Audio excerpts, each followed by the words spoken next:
There is something happening inside you that goes far deeper than most people, including most empaths, ever realize.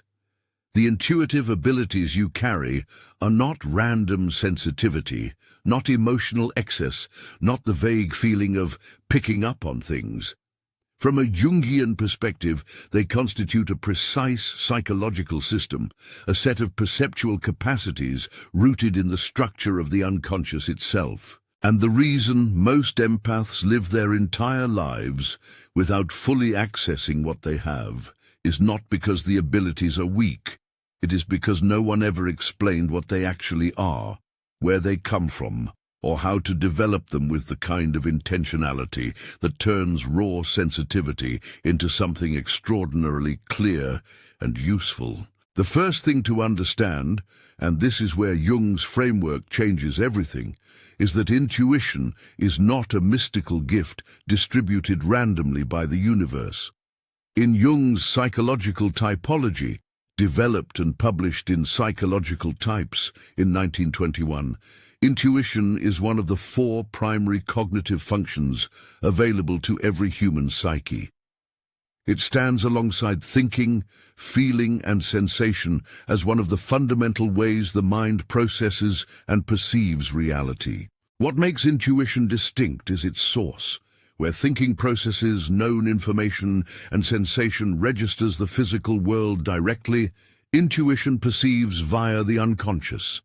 It receives what cannot be seen, heard, or logically deduced, and transmits that perception into awareness as sudden knowing, as imagery, as a sense that something is true before any evidence confirms it. In Empaths, applying Jung's framework, the boundary between the conscious ego and the deeper unconscious, including the collective unconscious, the vast shared psychological substrate that underlies all individual minds, is significantly more permeable than in the general population. This permeability is not a flaw, it is an architectural feature. It means that empaths have greater natural access to the information stored and transmitted through the unconscious layer of the psyche. Information about other people's interior states, about the emotional field of a room, about patterns forming beneath the surface of situations that have not yet become visible to anyone else. The problem is not access. The problem is that most empaths have never learned to distinguish between the different types of signals flowing through that open channel. Here is what this means in practical terms. An empath walking into a room is not merely registering what everyone else registers, the visual layout, the words being spoken, the explicit social dynamic. They are also receiving a continuous stream of unconscious-level data, the emotional undercurrents beneath the conversation, the unspoken tensions between people, the grief or anxiety or concealed resentment that no one is naming. This stream of information is constant, arrives without effort, and is often so overwhelming that empaths learn to suppress it entirely, simply to function. The abilities are not absent. They are present and active at full capacity, but unfiltered, unnamed, and operating without the conscious framework that would allow their output to be used with clarity and precision rather than simply endured as noise. If this kind of knowledge speaks to something you've been searching for, subscribe to the channel. This is where we take these concepts seriously.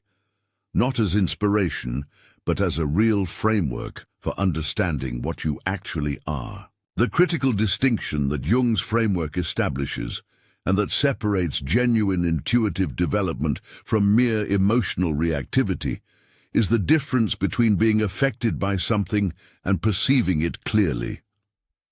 Emotional sensitivity and intuitive perception are related but not identical.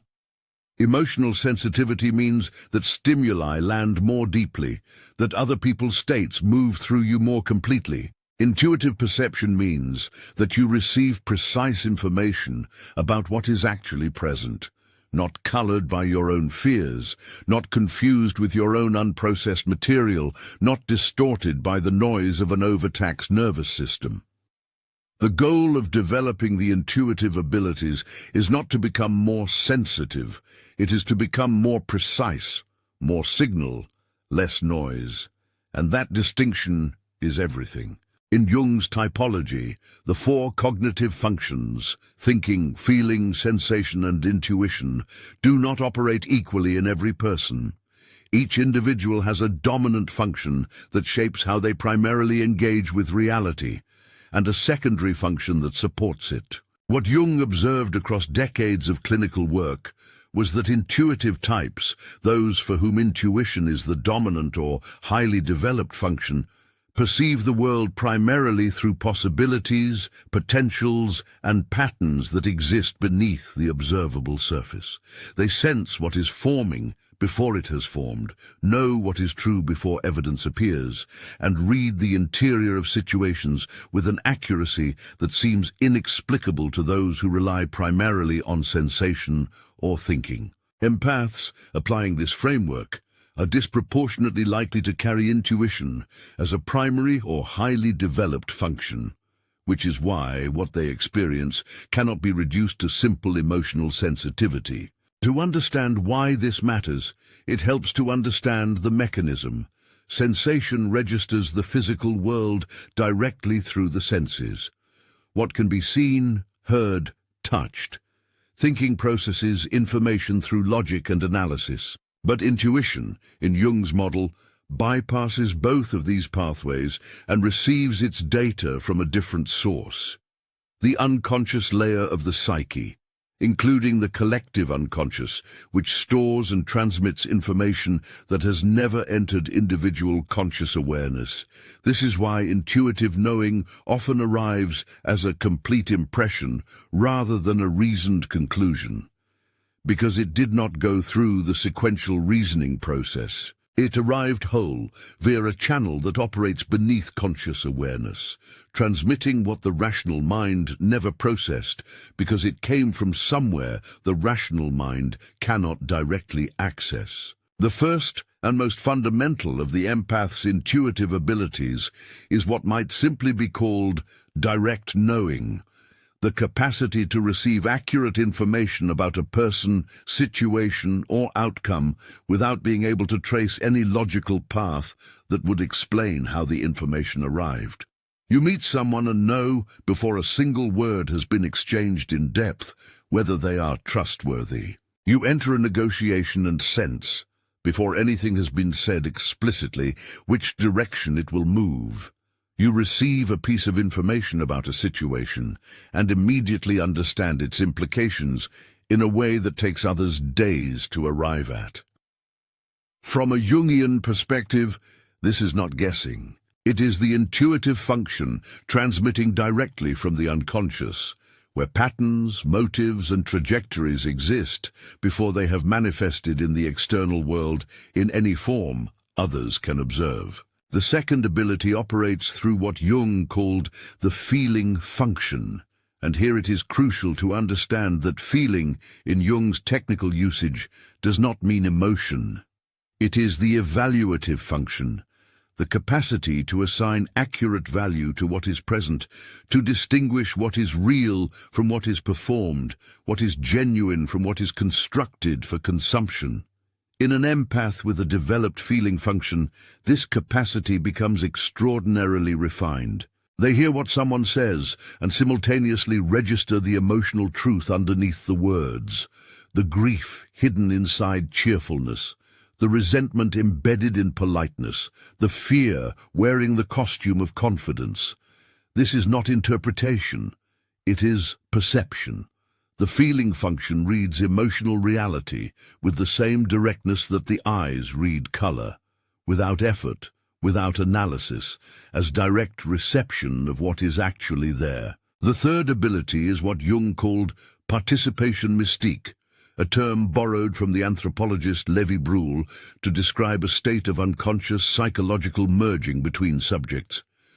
In its uncontrolled form, this is what happens when an empath walks into a room full of anxious people and leaves feeling anxious themselves without ever having identified a personal reason for the anxiety. The boundary between their own psychological state and the states of those around them becomes temporarily dissolved, and the other's interior experience flows through them as if it were their own. This is not imagination. It is a genuine psychological phenomenon, the empath's permeable ego boundary allowing a form of direct contact with the interior state of another that bypasses all the filters of social performance and conscious presentation. What the other person is hiding from the world, the empath absorbs before any deception can be constructed. If you've experienced this, walking into a room and suddenly feeling emotions that weren't yours, knowing things you had no external reason to know, write in the comments, "I am learning to read clearly," because what you've been experiencing has a name, a structure, and a path toward mastery. The fourth ability extends participation mystique into an even wider field. Jung identified what he called psychic contagion, the transmission of psychological states across groups and environments, operating below the threshold of conscious awareness. Where participation mystique describes the merging between individuals, psychic contagion describes the empath's capacity to register and absorb the emotional field of an entire space. A building that holds old grief, a workplace saturated with unspoken tension, a city neighborhood carrying the residue of collective trauma. Empaths frequently describe walking into new spaces and feeling an immediate, inexplicable shift in their mood or energy that has nothing to do with their own interior state. This is not mood disorder.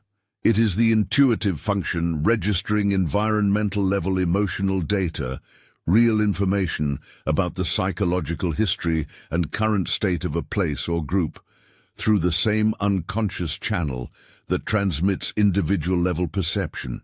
The fifth ability operates in the space before language, in the layer of human communication that exists before words are chosen, before social performance begins, before the conscious mind decides what it is willing to reveal. In every interaction, there is a pre-verbal signal, a micro-expression, a quality of energy, a barely perceptible hesitation or acceleration that occurs in the fraction of a second before the speaker constructs their conscious response. Most people never register this layer consciously. For empaths, applying Jung's framework around the intuitive function's access to unconscious-level data, this pre-verbal signal is not merely registered, it is received and processed with remarkable accuracy. They sense the shape of what someone is about to say, or what someone chose not to say, before language has organized it. They feel the emotional undercurrent of a conversation before any of its content has been made explicit.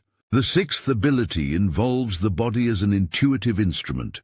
Jung observed that the unconscious communicates not only through imagery and sudden knowing, but also through somatic experience, through sensations in the body that carry information the conscious mind has not yet processed.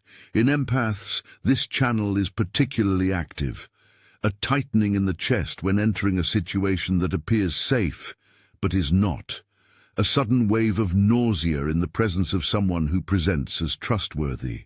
A physical sense of expansion and ease that arrives before any rational assessment of a person or opportunity confirms that expansion is appropriate. These somatic signals are not metaphors. From a Jungian perspective, they are the body reporting, with the precision of an instrument calibrated over decades of unconscious observation, what the rational mind has not yet had time to consciously evaluate. The seventh ability is temporal, the capacity to recognize patterns across time in a way that allows the intuitive empath to perceive trajectories before they have completed. Where most people see isolated events, the empath with a developed intuitive function perceives the connecting arc between them, the pattern of behavior in a relationship that points toward where it is moving, the sequence of events in a situation that reveals what is building beneath the surface, the emotional progression in a person that indicates what they are becoming before they themselves can see it. Jung's framework suggests this is possible because the unconscious, which is the source of intuitive perception, processes information across far larger timescales than the conscious ego. It sees patterns that require years of data and transmits them as intuitive knowing in moments. All of these abilities draw from the same source, the collective unconscious, which Jung understood as a layer of the psyche that is not individual but shared, a vast substrate of psychological information accumulated across the entirety of human experience. For most people, access to this layer is limited to symbolic communication through dreams, mythology, and powerful aesthetic experiences. For empaths, applying Jung's framework, the access is more direct and more constant, not because they are more evolved, but because their psychological architecture includes a more permeable interface between personal consciousness and this deeper layer. This is why empaths frequently sense things about strangers they have no personal relationship with, pick up on historical emotional residue in places they have never visited, and receive what feels like awareness about collective patterns, about what is happening at the level of groups, communities, and the culture at large. Here is the paradox that explains why most empaths spend decades not recognizing any of this as ability. Everything described above arrives without effort, without training, without any deliberate activation on the empath's part.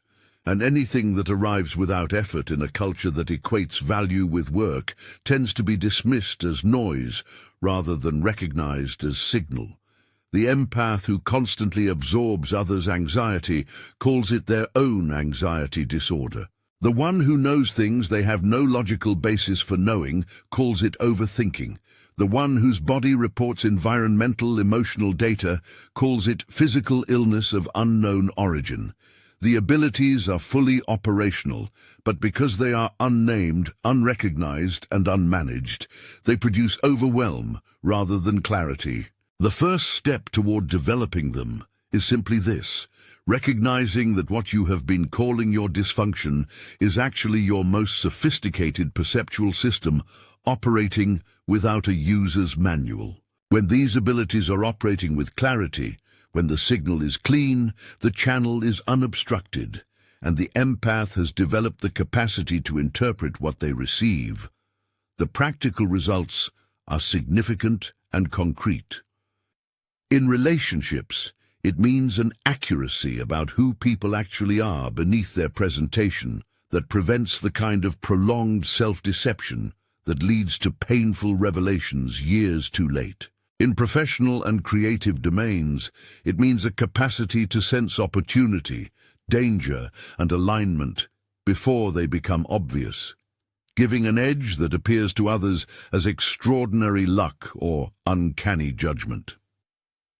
In matters of physical safety, it means the body's warning system activating before the conscious mind has processed a threat. And in the interior domain, in the ongoing navigation of one's own psychological development, it means access to a guidance system of remarkable depth and precision that operates far below the level of rational planning. But here is what most conversations about empath intuition completely ignore, and what Jung's framework makes impossible to avoid.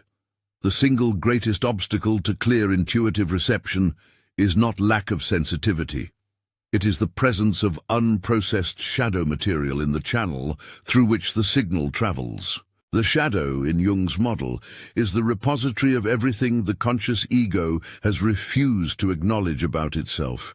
The fears, the wounds, the desires, the rage, the grief that has been deemed unacceptable and pushed below the threshold of awareness. This material does not disappear when it is repressed. It remains active in the unconscious, and when intuitive signals try to move through that same unconscious space, they pass through a field of distortion. The result is that the empath receives something real, but receives it filtered, bent, colored by the shadow material it passed through on the way to consciousness. The practical expression of this is something every empath will recognize. You walk into a situation with unprocessed fear, and your intuitive system, which is genuinely detecting something, reports it not as a clear signal, but as a generalized anxiety that attaches itself to everything, and cannot be distinguished from your own chronic nervous system activation. You are picking up real information, but the unprocessed emotional content of your own interior life is mixing with the incoming signal in a way that makes it impossible to read accurately. This is why empaths who have done the least interior work are frequently the most overwhelmed by their sensitivity, and why the development of intuitive ability is inseparable, in Jung's framework, from the development of psychological self-knowledge. A clear channel requires cleared material. And clearing the material is the shadow work that most people, understandably, would prefer to skip. One of the most common and most costly forms of intuitive distortion is what Jung called psychological inflation, the state in which the ego identifies with content that actually belongs to the deeper layers of the psyche and mistakes it for personal authority. In the context of intuitive development, this manifests as the confusion between genuine, intuitive perception and the ego's own fears, desires and narratives operating with the same emotional force and certainty that genuine intuition carries. The empath, who has not done the work to distinguish these two sources, who cannot reliably separate "I am receiving something real from outside myself" from "my own unresolved anxiety is speaking with the voice of intuitive certainty," is not developing their intuition.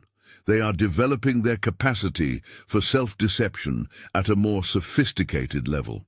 And the consequences of this particular confusion in relationships and decisions are often severe. Jung's framework also points towards something that is both difficult and liberating to understand. In many cases, the empath's extraordinary sensitivity developed precisely because of early experiences that required them to perceive the emotional environment with extraordinary precision in order to navigate it safely. Children who grow up in emotionally unpredictable environments learn to read the adults around them with a level of accuracy that is genuinely remarkable, because their well-being depended on that accuracy. The sensitivity was not a gift that arrived from nowhere. It was a capacity that was forced into rapid and extreme development by circumstances that demanded it. This origin does not make the ability any less real or less valuable. But it means that the wound and the gift are, in many cases, the same thing, and that developing the gift fully often requires revisiting and metabolizing the wound from which it grew. If this is opening something for you, if you're beginning to see your sensitivity not as a burden, but as a system that deserves to be understood and developed, let me know by liking this video.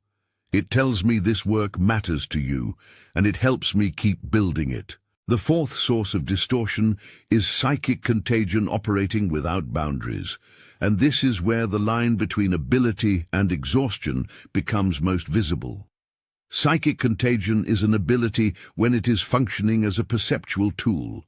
The empath enters a space, registers the emotional field accurately, extracts the relevant information, and moves on with that information intact, but without being consumed by what was received. It becomes a liability, and one of the primary causes of the profound fatigue that plagues so many empaths, when there is no capacity to enter and exit deliberately, when the merger is total and involuntary, when every environment leaves its emotional residue deposited in the empath system without any process of release or discrimination. The ability becomes indistinguishable from chronic depletion. The development of this ability specifically requires the cultivation of what might be called conscious porosity, the capacity to be permeable by choice, not by default. Here is a paradox that Jung's framework illuminates with unusual precision. The empaths who are most raw in their sensitivity, most overwhelmed, most affected, most unable to function in overstimulating environments, are frequently not the ones with the most developed intuitive ability. They are the ones with the most sensitivity and the least developed framework for managing, interpreting, and directing it. The raw material is present in abundance. But raw material without development is not ability, it is exposure. The empath, who has refined their intuitive function, who has done the work of clearing the channel, learning to read the signal, developing the capacity to enter and exit states of conscious permeability, often presents as calmer, more grounded, and less visibly affected than the untrained sensitive. Not because they are receiving less, but because they have learned to receive without being overwhelmed by what they receive. One of the most practically important skills in intuitive development, and one that requires sustained practice to develop reliably, is the ability to distinguish between a fear-based reaction and a genuine intuitive signal. Both can arrive with equal suddenness. Both can carry a strong felt sense of certainty. Both can manifest as bodily sensation, as emotional response, or as a quality of knowing. The distinguishing features in Jung's framework involve asking, does this signal point towards something in the external world, or does it point towards something in me? Does it have a quality of reception, of something arriving from outside the self, or a quality of activation, of something already present in the interior being triggered? Is the certainty quiet and clear, or is it urgent and anxious? Genuine intuitive signals tend toward the former in each pair. Fear reactions tend toward the latter. Developing the capacity to make this distinction reliably is foundational, because acting on fear while believing you are acting on intuition is among the most common ways empaths create difficulty in their lives. This is why shadow work, the sustained practice of bringing unconscious material into conscious awareness and integrating it, is not optional preparation for intuitive development in Jung's framework. It is a direct prerequisite. Every piece of unexamined fear that lives in the unconscious is a potential source of distortion in the intuitive signal. Every unprocessed wound that has been pushed below the threshold of awareness is a lens that bends incoming perception in the direction of its own unresolved pain. This does not mean the intuitive abilities are inaccessible until every wound has been healed. No such state exists, and waiting for it would mean waiting forever. It means that the development of intuitive clarity is a parallel process to the development of self-knowledge. As more of the shadow material is brought into awareness and integrated, the channel through which intuitive signals travel becomes progressively cleaner, and the signals themselves become progressively more accurate and reliable. There is one more dynamic worth naming before moving toward the practical framework for development. What happens when the intuitive capacity is chronically ignored or suppressed? Jung was consistent in his observation that the unconscious, when its communications are disregarded at the conscious level, does not simply fall silent. It escalates. What begins as a quiet intuitive signal, a subtle sense of wrongness about a relationship, a gentle knowing that a situation is moving in a direction that will eventually require a difficult response, becomes, when repeatedly dismissed, increasingly difficult to ignore. It arrives in dreams with a force that disrupts sleep. It manifests in the body as symptoms that medicine cannot fully account for. It produces synchronicities so conspicuous they become impossible to rationalize away. The unconscious is not punishing the empath for ignoring its signals. It is simply trying harder to communicate something that needs to be heard.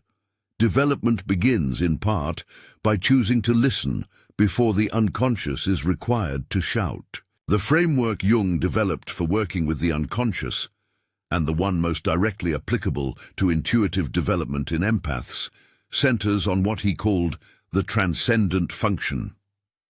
Described in his 1916 essay and later revised in 1958, the transcendent function is not a mystical capacity but a psychological process. the bridge between the conscious and unconscious layers of the psyche, through which information, energy, and perception can flow in both directions. When this bridge is functional and clear, the conscious ego can receive what the unconscious has perceived and integrate it into awareness without being overwhelmed or distorted by the full force of unconscious content. For empaths, developing the transcendent function is the central task of intuitive maturation, because it is the structure through which raw unconscious perception becomes usable, accurate, communicable, intuitive knowing, rather than raw overwhelm or vague unease. Equally foundational is what Jung described as the ego-self-axis, the relationship between the conscious ego and the self, which is Jung's term for the totality of the psyche, including its deepest unconscious dimensions. When this axis is functional, there is a quality of alignment between what the conscious self is doing and what the deeper layers of the psyche are moving toward. And it is through this alignment that the most profound intuitive transmissions become available.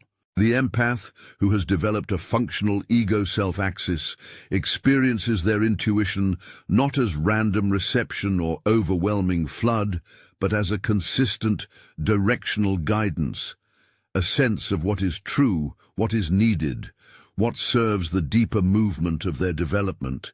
This is not a state that arrives through belief or positive thinking. It arrives through sustained engagement with the psychological work of individuation. If you've been doing this work, reading, learning, engaging with these concepts, but feel like something is still blocking the actual experience of clarity, there may be a specific layer that needs direct attention. I left something in the first pinned comment for those who are ready to move from understanding to genuine access. It's there if you need it. The first practical step in the Jungian framework for developing intuitive ability is shadow clearing. And the specific form it takes here is not general therapy or self-help journaling, but a focused inquiry into the particular material that distorts your intuitive channel. The question is not, what have I pushed away, in the abstract. It's more precise. When I receive an intuitive signal and then act on it, do the outcomes reflect accurate perception? Or do they consistently reflect my fears, my desires, my unresolved wounds? If the outcomes consistently reflect the latter, the shadow material that is doing the distorting has a specific shape, and that shape can be identified, examined, and progressively integrated. The process is not linear and is not comfortable. But each piece of shadow material that is brought into conscious awareness and integrated removes one layer of interference from the intuitive channel, making subsequent reception progressively cleaner. The second step involves deliberately developing the feeling function, not as emotional reactivity, but as evaluative precision. The feeling function, in Jung's typology, is the capacity to accurately assess value, to distinguish what is genuinely present from what is performed, what is true from what is constructed, what serves the deeper good from what merely serves the moment. For empaths, this function is often naturally strong, but frequently undiscriminated, overwhelmed by emotional flooding rather than operating with the precise evaluative quality Jung describes. Developing it means practicing in low-stakes situations first, the discipline of pausing between emotional stimulus and evaluative response, asking not, "How do I feel about this?" but "What is actually true here?" and learning to distinguish between the answer that comes from emotional activation and the answer that comes from the feeling function operating clearly. The third step is perhaps the most direct method Jung developed for building a working relationship with the unconscious: active imagination. This is not visualization in the conventional sense, and not meditation as it is typically taught. It is a specific practice of deliberately entering a receptive state and allowing unconscious content, images, figures, emotions, narratives, to arise and unfold while maintaining enough conscious presence to observe and engage with what appears, rather than simply being swept into it. For empaths developing their intuitive function, active imagination serves as a training ground. It builds the capacity to receive unconscious content without being overwhelmed by it, to distinguish between what arrives from the deeper layers and what is produced by the ego's own anxious imagination, and to enter and exit the receptive state deliberately, which is precisely the capacity that turns raw sensitivity into directed, intuitive perception. The fourth step returns to the body, specifically to developing a conscious, differentiated relationship with the somatic signals through which intuitive information often arrives first. Most empaths are aware that their bodies respond to people and environments in ways that carry information, but they have not developed the capacity to read those signals with precision. The practice involves creating what might be called a personal somatic dictionary, a systematic mapping of which bodily sensations consistently correlate with which types of incoming information. The tightening in the throat that reliably precedes the recognition of dishonesty, the sensation of warmth in the chest that arrives in the presence of genuine care, the heaviness in the solar plexus that signals an environment saturated with unspoken grief. Building this dictionary requires deliberate attention over time. But once developed, it provides a level of real-time intuitive accuracy that is remarkably difficult to argue with, because it is grounded in consistent observed correlation rather than abstract belief. The fifth step is dream work, which Jung considered one of the most reliable and accessible interfaces between the conscious and unconscious layers of the psyche, and therefore one of the most practical training grounds for developing intuitive capacity. Dreams, in Jung's framework, are not random neural noise. They are communications from the unconscious, structured in symbolic language, addressing what the conscious ego has not yet processed or understood.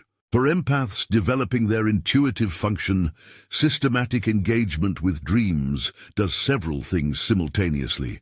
It builds the capacity to receive and interpret unconscious communication.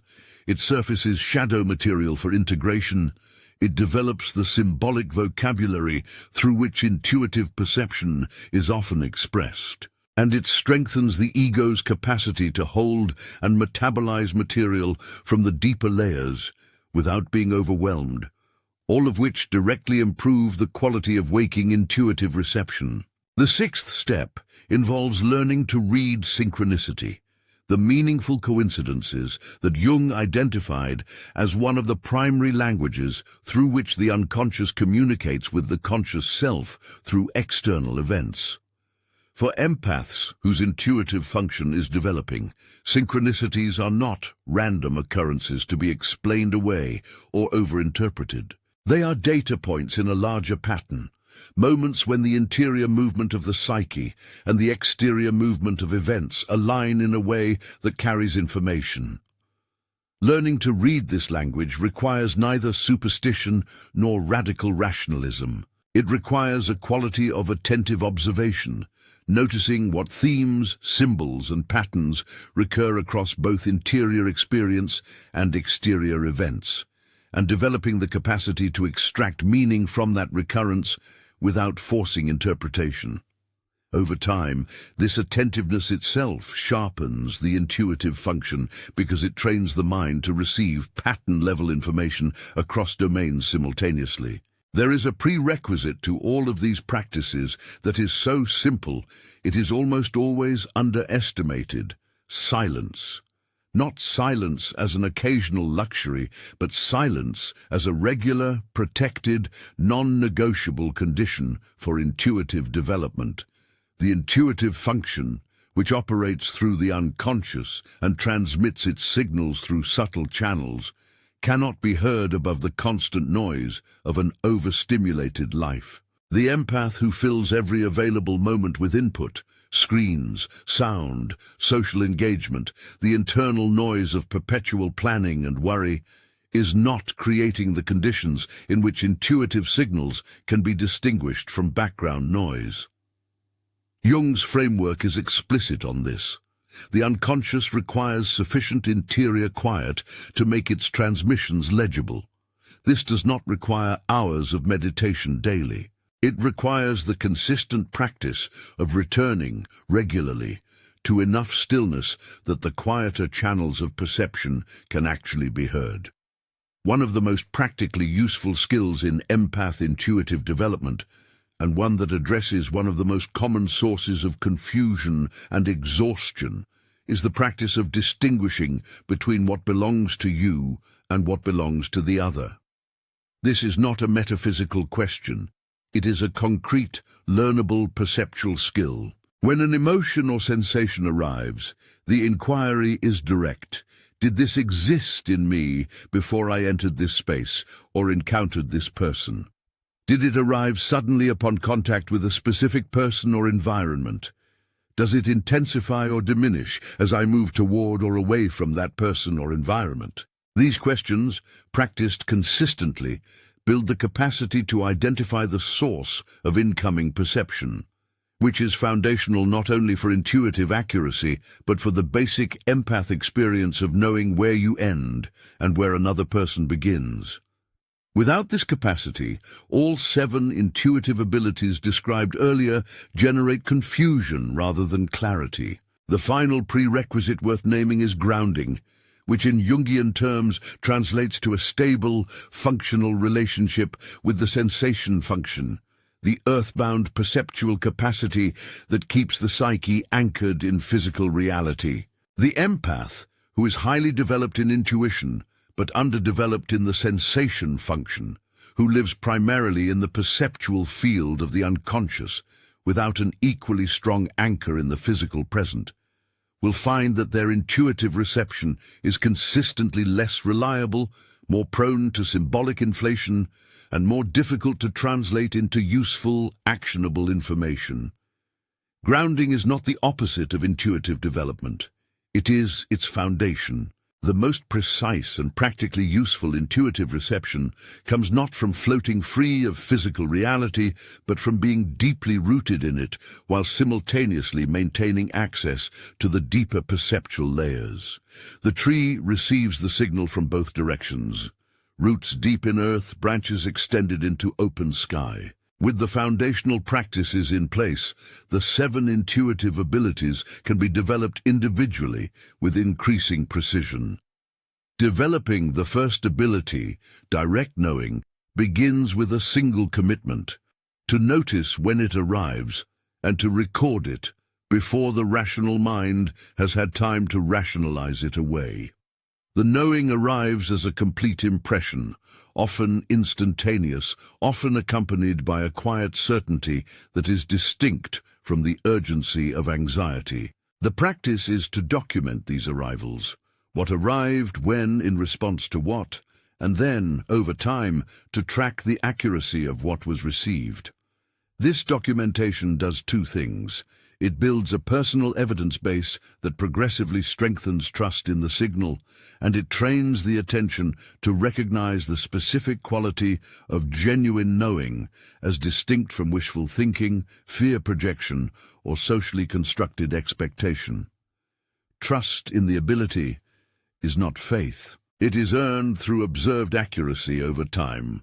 Developing the feeling function as an evaluative instrument rather than simply as emotional reactivity requires a specific kind of practice. It begins with learning to pause in the space between stimulus and response, and in that pause to ask a question that the rational mind rarely asks, not "what should I do?"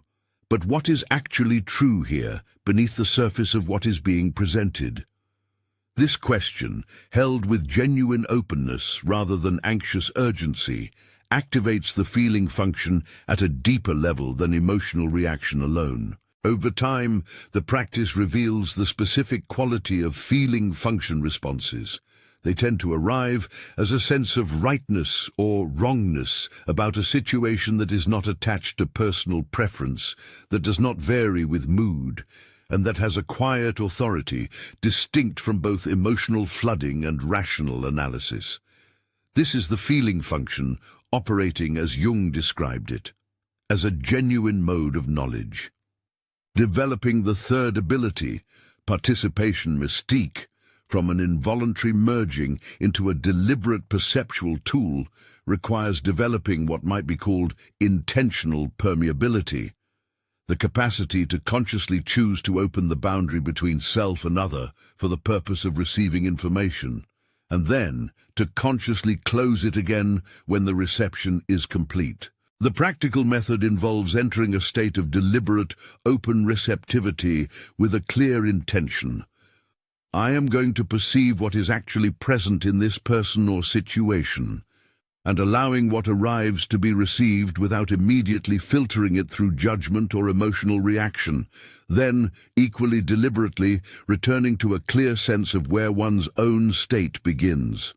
This entry and exit must both be conscious and practiced. The ability to choose when to be permeable, rather than being permeable by default and involuntarily, is the difference between this capacity functioning as a gift and functioning as a source of chronic overwhelm. The fourth ability, registering the emotional fields of environments, becomes a tool rather than a liability when the empath develops the capacity to receive environmental information without retaining its emotional residue in their own system. The practice is specific. Upon entering an environment, consciously acknowledge what is being received. This space carries grief. This room holds unspoken anger. There is something lighter here than the people in it suggest, and allow that acknowledgement to be the reception without allowing the content to be absorbed as personal, emotional experience. The distinction is between perceiving and absorbing. A doctor can accurately diagnose illness without contracting it. The developed empath can accurately read an emotional field without being saturated by it. This capacity is built gradually through the same conscious entry and exit practice that develops participation mystique, but applied to environments and groups rather than individual people. Developing the fifth ability, perception of the pre-verbal layer, is in many ways the most subtle of the 7 practices, because it requires training the attention to register what occurs in the fraction of a second before language organizes experience into words. The practice begins in low-stakes, familiar interactions, conversations with people you know well, where you already have a sense of their interior landscape. In these familiar contexts, begin attending to what arrives in the moment before they speak. Not what you predict they will say based on knowledge of them, but what arrives as pure perception in that pre-linguistic instant. Then notice how what they actually say relates to what was received. Over time, practiced consistently, this trains the attention to operate at a speed and subtlety that registers pre-verbal communication as reliably as it registers words. And pre-verbal communication, unburdened by the social constructions of language, is almost always more honest. The practice of somatic mapping, building the personal dictionary of bodily signals and their intuitive meanings, is perhaps the most concrete and measurable of the 7 development practices. It begins with a simple commitment to record, over an extended period, the specific bodily sensations that arise in response to specific types of situations, people, and environments. Not interpreted immediately. Recorded first, interpreted later, once the outcome of the situation provides information about what the body was actually signaling. Over months of this practice, consistent patterns emerge with remarkable reliability.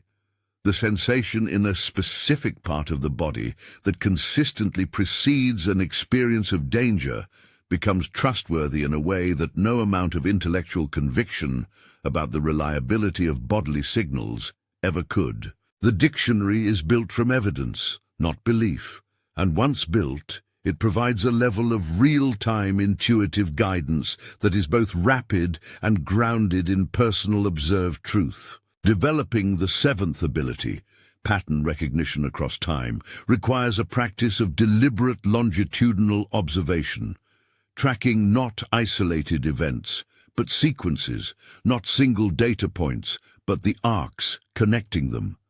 This means maintaining, over extended periods, a record of observations about people, relationships, situations, and environments, and then returning to those records over time to examine what patterns become visible from the longer view that were not visible in the moment.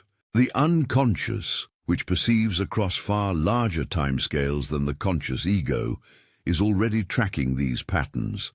The practice makes that tracking conscious, and in doing so, trains the conscious mind to recognize the signature of pattern-level information when the unconscious transmits it as intuitive knowing. What was once an inexplicable sense that a situation was moving in a particular direction becomes, with this practice, a recognizable signal with a known accuracy rate, which makes it dramatically more useful as a guide for actual decisions. As each of these abilities is developed individually, something begins to happen that is more significant than the sum of the individual developments. The 7 capacities begin to function as a unified perceptual system rather than as separate and occasionally conflicting sources of information. The direct knowing, the feeling function, the conscious participation, the environmental reading, the pre-verbal perception, the somatic signaling, and the pattern recognition begin to operate simultaneously and in concert, cross-referencing each other, reinforcing each other, and collectively providing a level of perceptual depth and accuracy that no single channel could offer alone. This is what Jung's framework points toward, in the context of individuation, not the development of isolated capacities, but their integration into a coherent whole. The empath who reaches this level of integration does not experience their sensitivity as a burden requiring management. They experience it as a comprehensive, multi-layered instrument for perceiving reality at a depth that most people never access. There are several common mistakes in the process of developing these abilities that are worth naming explicitly, because they are almost universal among empaths who are genuinely attempting to grow. The first is forcing, attempting to produce intuitive perception through effort and will, which closes the very channel that needs to be open and receptive. The second is constant testing, receiving an intuitive signal and immediately subjecting it to skeptical interrogation before allowing it to be received, which trains the attention away from reception and toward defense.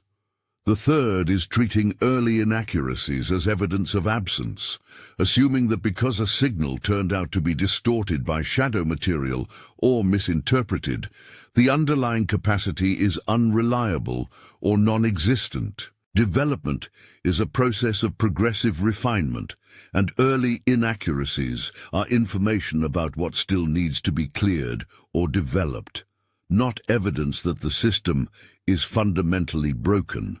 Jung was explicit about something that the culture of self-improvement consistently ignores. Psychological development is not linear.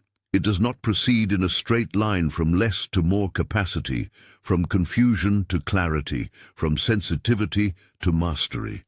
It moves in spirals, returning to the same material at deeper and deeper levels, appearing at times to move backward before moving forward, producing periods of apparent regression that are actually processes of deeper integration. This is as true for intuitive development as for any other dimension of psychological growth. There will be periods of unusual clarity followed by periods of confusion. There will be moments of precise reception followed by stretches of static and noise. These fluctuations are not failures. They are the rhythm of actual development, the alternating movement between expansion and consolidation that characterizes genuine psychological change rather than the superficial acquisition of a new technique. When these abilities are developed with genuine commitment and appropriate guidance, the changes in lived experience are not subtle. Relationships become cleaner, because the developed empath can perceive the actual interior of the people they are in relationship with, rather than the constructed presentation. They make relational choices based on reality rather than on social performance, which dramatically reduces the frequency of prolonged entanglement with people whose interior does not match their exterior. Professional and creative decisions become more consistently aligned because the intuitive guidance system is providing accurate information about what serves the deeper movement of one's development and what does not. And perhaps most significantly, the experience of being an empath shifts fundamentally from exhausting to energizing, because the abilities are no longer operating as an unmanaged flood of incoming sensation, but as a sophisticated and increasingly reliable instrument for navigating the world with exceptional depth and accuracy. But the development of these abilities brings with it a responsibility that cannot be separated from the gift, and that Jung's framework addresses with characteristic directness. Perceiving the interior of people and situations with accuracy means knowing things that those people have chosen not to reveal, sensing things that were intended to remain private, receiving information that carries ethical weight about how it is used. The developed empath is not freed from responsibility by virtue of how the information arrived. They are, if anything, more responsible for it because they received it clearly, consciously, with the capacity to choose what to do with it. Jung observed that the integration of unconscious capacities always increases the scope of psychological responsibility. The expanded perceptual range of the developed empath is not a license to override others' privacy or autonomy. It is a trust that requires the same care and discipline with which it was developed. The empath who develops these 7 abilities fully, who has done the shadow work, built the practices, integrated the functions, and learned to operate the perceptual system with intentionality and care, becomes something qualitatively different from both the overwhelming sensitive they may have been at the beginning of the journey and from the person who never had this capacity at all. Not better in any hierarchical sense, but different in kind. They carry in every room they enter a quality of perception that is not common, a capacity to register what is real beneath the performed, to receive what has not been spoken, to sense the direction in which things are moving before they have moved. This is not a superpower in the entertainment sense. It is a genuine human capacity, operating at a level of development that most people never reach, not because they lack the raw material, but because they never received the framework to understand and develop what they already have. From a Jungian perspective, the intuitive types, those for whom intuition is a primary cognitive function, carry a specific role in the psychological ecology of the collective. Jung observed, across his decades of clinical work and cultural observation, that every psychologically healthy community requires the presence of individuals whose perceptual range extends beyond the surface of what is visible, measurable, and immediately present. In a culture that prizes the rational and the empirical above all else, the intuitive function represents what is systematically undervalued. The capacity to perceive what has not yet become visible, to sense what is forming before it has formed, to register the deeper currents of psychological reality that determine the long-term direction of individuals and collectives alike. The developed empath is not an anomaly in this framework. They are a necessary presence, a perceptual counterweight to the limitations of purely rational and sensory engagement with reality. This is what makes the development of these abilities not merely a personal matter, but in a meaningful sense, a contribution to something larger than the individual. The empath, who develops their intuitive function with genuine seriousness, becomes capable of perceiving collective dynamics, patterns forming in families, communities, institutions, and cultures, before those patterns have consolidated into forms that are difficult or impossible to alter. They can name what is present but unspoken, give form to what is forming below the surface, and offer the kind of depth perception that collectives desperately need and chronically undervalue. Jung saw the individuation of each person as a contribution to the individuation of the collective. The ripple effect of one genuinely developed consciousness touching and influencing everything around it. The empath who develops their intuitive abilities is not retreating into private spiritual practice. They are developing a capacity that the world around them can actually use. One of the most important things to understand as you move forward with this, and it bears repeating because it runs counter to most of what is said about empaths in popular culture, is that developing your intuitive abilities does not mean becoming more sensitive. It means becoming more precise. The untrained empath is not experiencing less than the developed one. In many cases, they are experiencing more, a wider, louder, more overwhelming flood of incoming sensation with less capacity to distinguish signal from noise. Development does not add more to this already overwhelming stream. It refines what is already there. It sharpens the resolution, it clears the static, it builds the capacity to receive the same amount of information, or more, without being consumed by it. The goal is not amplification, the goal is clarity. And clarity, in the Jungian framework, is always the product of integration, of bringing more of what is unconscious into conscious awareness with skill and intention. The invitation, then, is not to acquire something you do not have. It is to clear what is blocking access to what is already there. Every empath reading this carries the full architecture of these 7 abilities: the direct knowing, the feeling function, the capacity for participation mystique, the environmental perception, the pre-verbal reception, the somatic signaling, the pattern recognition across time. None of it needs to be installed. All of it needs to be developed, which means, in practice, doing the shadow work that clears the channel, building the practices that refine the signal, developing the ego stability that allows full reception without overwhelm, and trusting the process enough to continue it through the inevitable periods of confusion and apparent regression that are simply the rhythm of real development. The map is in Jung's framework. The territory is in you. What remains is the willingness to begin. There is a final thought worth sitting with as this exploration closes. The intuitive abilities you carry were never broken. They were never absent. They were never evidence of disorder, dysfunction, or pathology, however persistently the world around you may have suggested otherwise.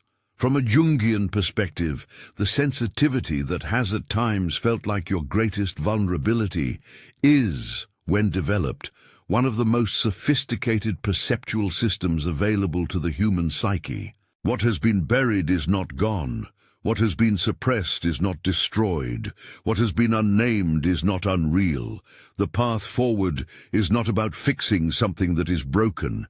It is about excavating something extraordinary that has been waiting with remarkable patience for the precise and sustained attention required to bring it fully into light. If you stayed until the end, write in the comments, "I trust what I receive." That phrase carries more weight than it may seem, and naming it changes the relationship to it in ways that matter.